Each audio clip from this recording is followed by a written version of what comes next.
Hello. Today I'm going to talk about the Emperor card because I got it yesterday as my daily draw card, and I'm using the Zombie Tarot this week, which I adore. It kind of like the Housewives Tarot, and it's just a lot of fun. The box is, I guess it's probably about 10 years old now, but the box is made to look like the bullets, and then you've got the deck. The Housewife one's like a 50s style housewife deck, but I do like it. It's a fun deck. But yesterday I drew the Emperor, and I like the Hierophant.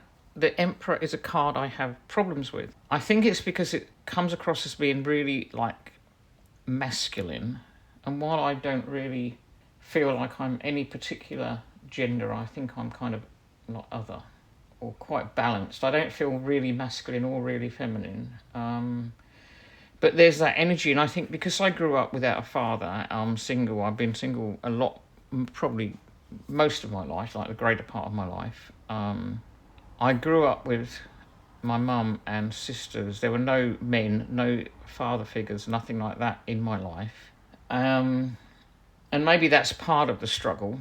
And then there's that authority feeling about the Emperor card. But because I think for all of these reasons, I could never relate to the Emperor. But looking at it deeper, which I have done in my tarot studies over the years, there are, although I always get that same reaction, even though I've kind of come to terms with it, like that I do with the Hierophant. But one of my favourite Emperor cards, which really explains and got me to love the Emperor, is the Navigator.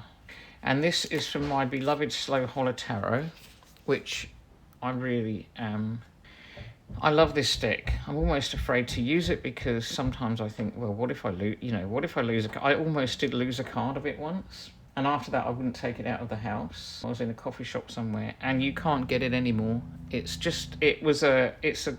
a kind of collaborative deck, which I was not something I really liked before. But yeah, it's a fantastic deck. This is a little guidebook, and it comes wrapped up in a cloth with a red thread that looks a bit like that, and I've still got a red thread.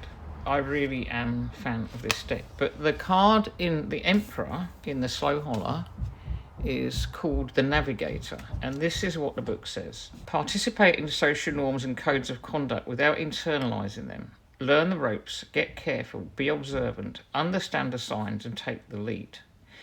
The Navigator has skills, confidence, and experience that allow them to steer, direct, and create structures for group efforts.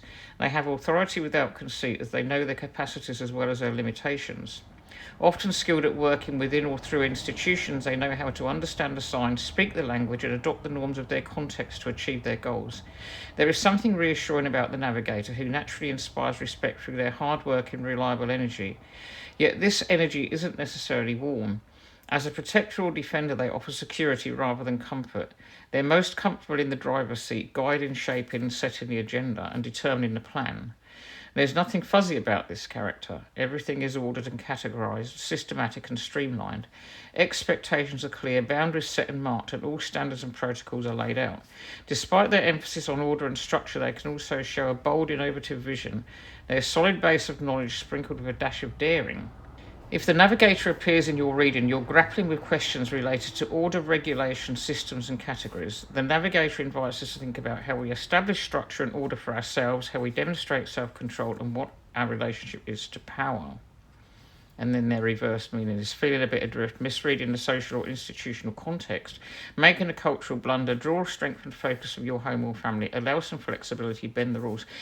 That latter, although I don't do reversals, as I've said, I consider the card a whole thing, and depending on the context of that day, maybe other cards, whatever, the other meaning come into it. There's always a shadow. The shadow doesn't really go away. Well, I guess it does go away if the sun's not out, but get moon shadow too. But this misreading the social or institutional context, making cultural blunders, feeling a bit adrift, there's this one. And then there was another part here, which really reminded me of tackling the world and dealing with the world as an autistic person. You learn skills of working through things, working through institutions, finding your way, because you have to, especially if you are undiagnosed for years. You have to find your own route. You have to navigate your own way through life. it does involve a lot of hard work, a lot of masking, but you also have to create this structure for yourself. And although personally I do not like routine and structure and that kind of thing, I actually crave routine and repetition. It's kind of very difficult, that tension, but that's what the Emperor, the number 4, creates tension. And sometimes without tension, we cannot have strength. When you've got a 4, you've got the 4 squares, you've got the things that hold it, that pushing each other apart, the 4 walls, but at the same time they're holding each other together.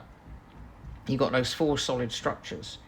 Like in numerology, the Emperor being the 4, the Emperor creates like opposition in a way, whereas the reverse card, like you've got in Roman numerals, the lovers brings things together. The Emperor kind of creates kind of opposition, so it forms that opposition, which creates order and structure. It's hard to make sense of it, and then if we look at the other cards, we've got like the 4s, the other 4s, which are the Emperor relates to all of the 4s. So you've got the 4 of Pentacles, which is like holding on to everything and making what you built part of you, the wealth, the gifts, and maybe sometimes it can be seen as being a little bit, holding too tight. But all these qualities have to come together in this Emperor Navigator card. You've got to use it. You've got to navigate your way through life, and like rest is. You need rest. You have to retreat. Sometimes strength is in retreat. And then we've got the 4 of Wands, that's the 4 of Swords. We've got the 4 of Wands, which is the status. I'm using the original Rider-Waite cards because most people know these images. And you feel you've got somewhere. You've got to a place where you can say, okay, we've got status, we've got this house, we've got this family, we've got this kind of celebrity moment. And then you've got the 4 of Cups, and the 4 of Cups is kind of discontent. What's wrong? Something may be missing, but you're not sure what it is. Kind of feeling that you're missing something, and there's also that sense of apathy. So you've got all these 4 different things here. But the other way I was thinking about this card is it's kind of very logical card, and also this it's about learning too, a bit like the Hierophant, but the logic, we need logic to understand chaos. And in a psychological sense, you need that logic to understand the mechanics of self, how we work, how we are. So that is kind of really interests me, that side of it, the understanding self. Like psychology is something I really love. So that aspect of using that logic to put things in order, especially as an overly emotional person. Sometimes I need logic, and my whole being fights against it. That's just who I am. But I mean, the Emperor was also related to like really clear vision and seeing beyond like normal vision. So having that insight too, like human consciousness. When you get to the deck, you've got the number 4. The other cards are kind of more in the subconscious, the Magician, the High Priestess, the Tarot. I mean, the Fool. But the Emperor is kind of that here, there, in the now, in the world, the kind of the worldly card. And when I talk about daily draws and about the day-to-day tarot cards and how they can have like a little sort of smaller meaning, I was thinking about how I was actually thinking about my house. I had a conversation with my sister who was talking about how they're fed up of like disorder and having things cluttering up their life, and I was thinking a lot about that. And making and simplifying things and creating order out of chaos, because it makes things easier, and it does. So you can also see this card as a kind of decluttering, a way of decluttering, of creating order out of chaos, of having a guide, being able to navigate your way ahead.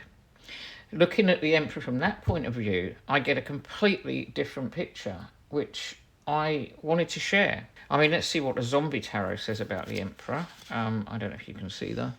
They're kind of violent. They're not that pleasant in the illustrations. I mean, I really dislike guns and weapons, and I don't like zombies. I don't watch zombie stuff or read zombie stuff, but I kind of like this deck because it's kind of quirky.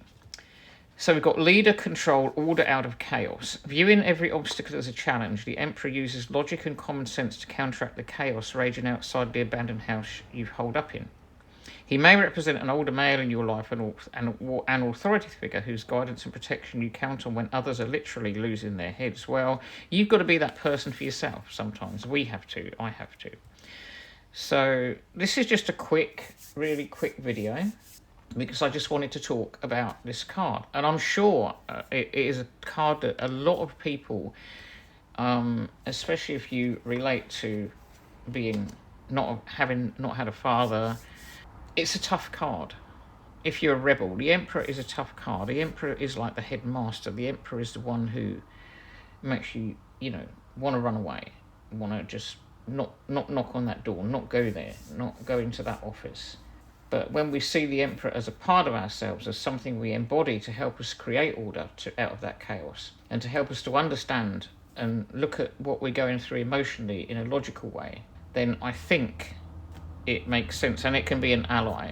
So this is, make friends with the Emperor, We got to do the same with that old Hierophant. We can do that too. So I hope that was useful, and I will think about the Hierophant card.